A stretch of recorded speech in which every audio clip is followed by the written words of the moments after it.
함께 교독하신 사도행전 9장 10절에서 19절 말씀 가지고 한번 따라할까요? 아나니아야, 크게 한번 따라하시겠습니다. 아나니아야 가라. 이런 제목을 함께 말씀 나누기 원합니다.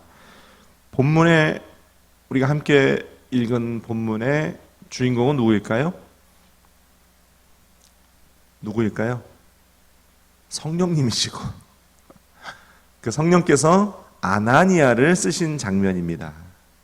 따라합시다. 성령님께서 아나니아라는 사람을 쓰시는 장면입니다. 아멘입니까? 아나니아는 다메섹에 있던 예수 믿는 그리스도인이었다. 성경에 보니까 아나니아에 대한 이야기가 아주 짧아요. 아주 짧습니다. 그런데 아나니아가 어떤 사람인지 구체적으로 나왔지 않아요. 아나니아는 예수님 제자, 즉 사도도 아니고 또 초대교회의 직분 맡은 집사 이런 사람도 아닌 것 같아요. 아나니아가 집사였으면 집사 이렇게 기록하고 있을 텐데 그런 것도 아니에요. 그러니까 아나니아는 그저 평범한 신자였던 것 같아요. 아나니아는 평범한 신자였다. 그러나 그 평범한 신자였던 아나니아를 성령님께서, 오늘 이 사건의 주인공이신 성령께서 들어 사용하시는 장면을 저와 여러분이 함께 교독했습니다. 아나니아에 관한 이 짧은 기록을 통해 성령님께서 아나니아를 어떻게 사용하셨는지, 또 왜 사용하셨는지 말씀 가운데 저와 여러분이 살펴보고, 우리도 아나니아와 같이 쓰임받는 인생, 우리도 성령께 쓰임받는 인생 되어지시기를 예수님의 이름으로 축원합니다.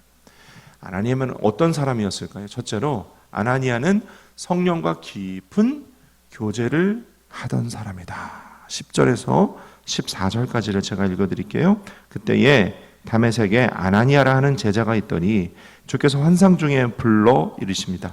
아나니아야 하시거늘 대답하되 주여 내가 여기 있나이다 하니, 주께서 이르시되 일어나 직가라 하는 거리로 가서 유다의 집에서 5 사울이라는 사람을 찾으라. 그가 기도하는 중이니라. 그가 아나니아라는 사람이 들어와서 자기에게 안수하여 다시 보게 하는 것을 그가 보았느니라 하시거늘, 아나니아가 대답하되 주여 이 사람에 대하여 내가 여러 사람에게 듣사온즉 그가 예루살렘에서 주의 성도들에게 적지 않은 해를 끼쳤다 하더니 여기서도 주의 이름을 부르는 모든 사람을 결박할 권한을 대제사장들에게 받았나이다 하거늘. 10절에서 14절까지 아나니아가 성령님과 대화하고 있습니다. 아나니아가 성령께서 아나니아야 부르십니다. 아나니아가 뭐라고 그래요? 주여 내가 여기 있나이다. 여러분, 성령께서 누군가 이름을 부르실 때에 그 사람이 성령의 음성에 반응하여서 주여 내가 여기 있나이다 할 수 있는 사람은요, 늘 성령님의 음성을 듣던 사람인 거죠. 그 듣던 성령님의 음성이 또 들릴 때 주여 내가 여기 있나이다 할 수 있는 거 아니겠어요? 그렇죠? 아브라함처럼, 모세처럼 처음에 모세야 이렇게 이름 부르었을 때 주여 뉘시니까, 처음 듣는 음성이면 주여 뉘시니까 이럴 텐데, 아나니아는 늘 성령님의 음성을 듣던 사람이다. 성령과 늘 깊은 교제 가운데 있던 사람이다.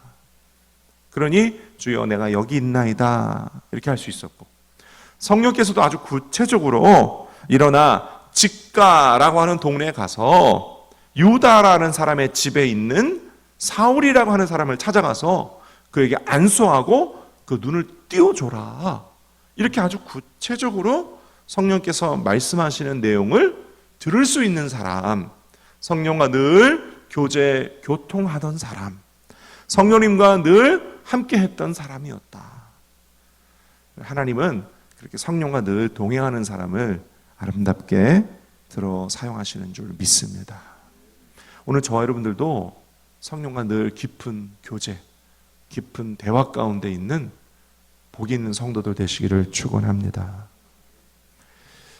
현대의학에서 가장 빈번하고 또 가장 많은 환자들이 있으며 또 현대의학이 굉장히 심각하고 생각하고 있는 정신의학 측면에 요즘 3가지 환자가 굉장히 많이 늘어나고 있다고 그래요. 첫째는 역시 1위를 차지하고 있는 우울증입니다. 우울증 환자가 점점 더 많이 늘어나고 있어요. 두 번째는 공황장애. 공황장애라는 말이요, 사실 한 10여 년 전까지만 해도 그리 널리 쓰이거나 또 환자가 많은 병이 아니었어요. 최근 한 10여 년 전부터 현대인들에게 이 공황장애가 엄청나게 많이 늘어나기 시작했어요. 셋째는 역시 전 세계에 퍼지고 있는 마약입니다. 이런 우울증이나 공황장애나 이 마약의 문제가 왜 시작이 될까? 깊은 외로움, 깊은 상처, 깊은 내적인 고통, 이런 것들이 원인이래요. 근데 사실 그런 치유받지 못한 깊은 외로움, 깊은 상처, 깊은 고통, 이런 것들이 성령님과 대화만 하면, 성령의 임재만 있으면 치료가 되는 문제인데, 우리 현대인들에게 그런 성령의 임재가 없고 성령님을 인정하고 환영하고 모셔드리고 의지하지 않아서, 그래서 우울증도 오고 공황장애도 오고, 이기지 못하니까 도피하기 위해서 마약에 손을 대고 이런 걸 아니겠습니까? 오늘 성령과 동행하고 성령과 깊은 교제 가운데 있는 저와 여러분들에게는 하나님께서 우리 인생을 선택하시고 들어 사용하시고 쓰신 바 되고 아름답게 영광 돌릴 능력의 도구가 되게 하실 줄 믿습니다. 두 번째로 아나니아는 즉각적인 순종의 사람이었어요. 한번 따라할까요? 즉각적인 순종의 사람. 15절부터 17절까지는 우리 함께 읽어볼까요?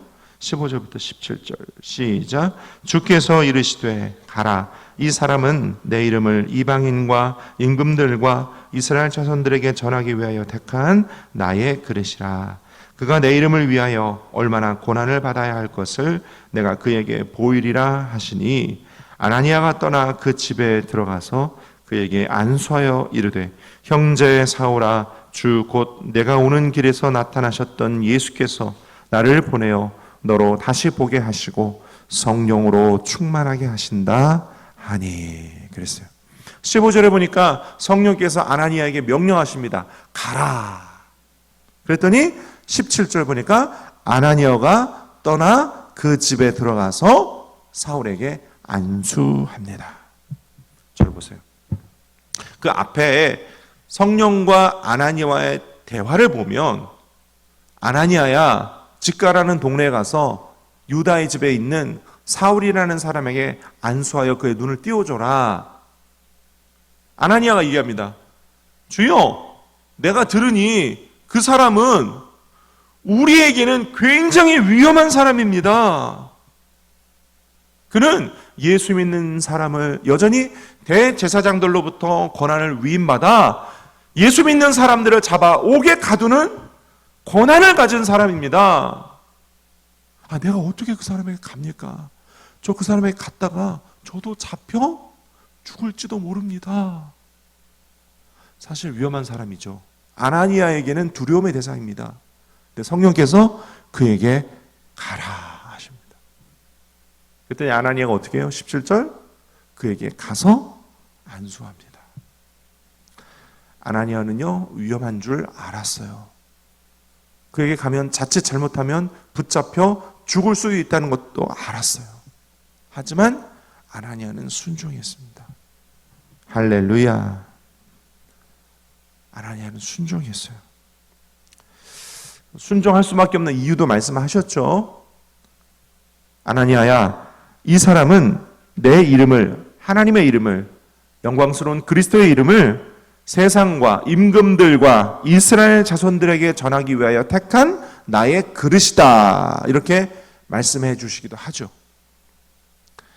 그렇구나. 뭔가 하나님의 뜻이 있구나. 온 이스라엘 자손들과 세상의 임금들을 위해서 복음 전파하기 위해 택한 사람이구나. 하지만 여전히 아나니아의 마음 가운데 두려움이 있었을까요? 없었을까요? 있었죠. 하지만 순종했습니다. 두려움을 무릅쓴 순종.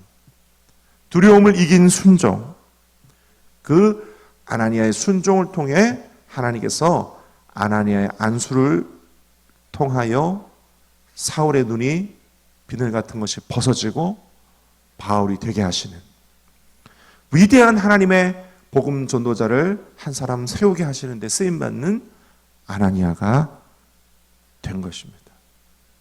따라 합시다. 즉각적인 순종은 하나님께 능력 있게 쓰임받게 하십니다. 여러분 믿으십니까? 때로 하나님께서 우리 삶 가운데도 즉각적인 순종을 원하실 때가 있어요. 요즘 현대 그리스도인들은 하나님께서 명령하시고 말씀으로 감동 주시고 성령의 음성 들려주시면 이게 맞나? 주님의 음성 맞나? 또 이제 검증하는데 또 한참 걸려. 말씀 보고 또 하나님 제가 또 기도도 좀 더 해볼게요. 아내는 기도 가운데 하나님 말씀 주셨는데 하나님 기도 좀 더 해볼게요. 그리고 또 하여튼 그래요. 요즘 현대 그리스도인들은. 그러나 여러분 성령께서 우리 마음 가운데 거부할 수 없는 말씀과 음성과 또 성령의 뚜렷한 역사로 명령하시면 여러분 순종할 수 있기를 바랍니다. 딱 두 분만 아멘 하셨는데 순종할 수 있기를 바랍니다. 세 번째로 아나니아는 어떤 사람이었나요? 형제 사랑의 아나니아였다. 17절을 제가 다시 한번 읽어드리면 아나니아가 떠나 그 집에 들어가서 그에게 안수하여 이르되 형제 사울아 이렇게 얘기합니다. 한번 따라할까요? 형제 사울아. 방금 말씀드린 것처럼 그 직갈하는 동네에 유다의 집에 있는 사울, 그에게 가서 안수하여 그를 복음 전도자로 세우라. 성령께서 명령하신 것을 수행하러 그 직갈하는 동네에 가서 사울을 만나는 이 아나니아의 마음 가운데 두려움이 왜 없었겠어요? 하지만 성령께 음성 들었잖아요. 세상의 모든 인간들과 이스라엘 백성들과 그들을 위하여 택한 나의 그릇이다. 이 음성 들었기 때문에 아직 만나보지 못했어요. 아직 만나보지 못했지만 아나니아는요 마음으로 이미 순종했고 육체로도 실행으로도 이미 순종해서 사울을 찾아가고 만나자마자 형제 사울아 이렇게 얘기를 합니다. 성령의 음성 듣고 가서 가만히 있어보자. 얘가 진짜 하나님 택하신 사람 맞아? 너 진짜 회개하고 주님 만난 거 맞아? 너 이 얘기해봐. 너 어떻게 주님 만났어? 다메섹에서 주님이 너한테 뭐라고 하시디? 막 이렇게 막 깨무는 게 아니라 만나자마자 아나니아는 마음 가운데 주님의 음성 들렸으니까 이미 가는 도중에 사울이 나의 형제가 된 것이에요. 그는 억지로 몸만 순종한 것이 아니라 마음도 이미 형제 사울아. 사울을 자신의 형제로 여겼어요. 받아들였어요. 그래서 만나자마자 형제 사울아 하면서 초대교회에서부터 시작된 교회 안에서의 아주 뚜렷하고 공통적인 특징, 그리스도의 사랑. 이 사랑을 입술로 실천했습니다. 사울아 나의 형제여 이렇게 했어요. 할렐루야. 그리고 지체 없이 안수합니다. 안수했더니 사울의 눈에서 비늘 같은 것이 벗어지고 그가 바울이 되는 것이죠. 할렐루야. 저 같았으면 아마 이 말씀 준비하면서 나 같았으면 어떻게 했을까? 굉장히 극도로 경계하는 모습으로 일단은 제가 경계하는 모습으로 찾아갔을 거고 혹시라도 이 사람이 나를 잡을 기세가 보이면 얼른 도망가야지 막 이런 마음으로 갔을 것 같아요. 그리고 안수를 하면서도 눈을 뜨고 안수를 할 것 같아요. 이 사람이 지금 나를 잡지 않을까? 내가 안수하는 동안에 나를 묶지 않을까? 눈을 뜨고 막 안수를 할 것 같아요. 아나니아는 그렇게 하지 않았어요. 아나니아의 몸과 아나니아의 마음은 이미 온전히 주님께 매달린 바 되고 붙들린 바 되어서 형제 사오라 하면서 온전히 주님의 명령에 순종하고 사명 감당했어요. 그랬더니 하나님께서 아나니아의 안수를 통하여 사울이 눈에 비늘이 벗어지고 바울이 되는 역사를 이루어 주셨습니다. 때로 우리는요, 교회 안에서도 또 가정 안에서도 같은 예수 믿는 형제요 자매 안에서도 우리가 마음에 드는 사람, 내가 판단하기에 사랑할 만하다 여겨지는 사람에게만 형제 또는 자매로 대하는 경우가 있어요. 그러나 성령 충만한 그리스도인은 우리 모두를 다 그리스도 안에서 형제요 자매로 여기고, 아멘이 한 분도 안 계신데, 그리스도 안에서 우리 모두를 다 형제요 자매로 여기고, 아멘이시죠? 그리스도의 온전한 사랑을 실천하는 그런 사람이 참된 그리스도인, 또 성령 충만한 그리스도인 되어지는 줄 믿습니다.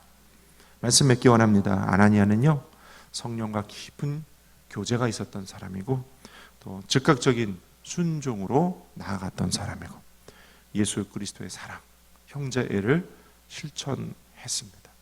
그랬더니 성경의 짧은 기록이지만 아나니아를 통해서 하나님께서 사울을 바울 되게 하시고, 오늘날 성령 충만한 사람들의 모습이 어떠한 것인가를 보여주고 계세요. 오늘 저 여러분들이 아나니아와 같이 쓰임받는 능력 있고 복된 인생들이 되어지시기를 예수님의 이름으로 축원드립니다. 오늘 이 새벽에 주님께서 저 여러분에 말씀하세요. 아나니아야 가라 하신 것처럼 저 여러분의 이름을 부르시면서 주께서 원하시는 사명 감당하기를 원하십니다.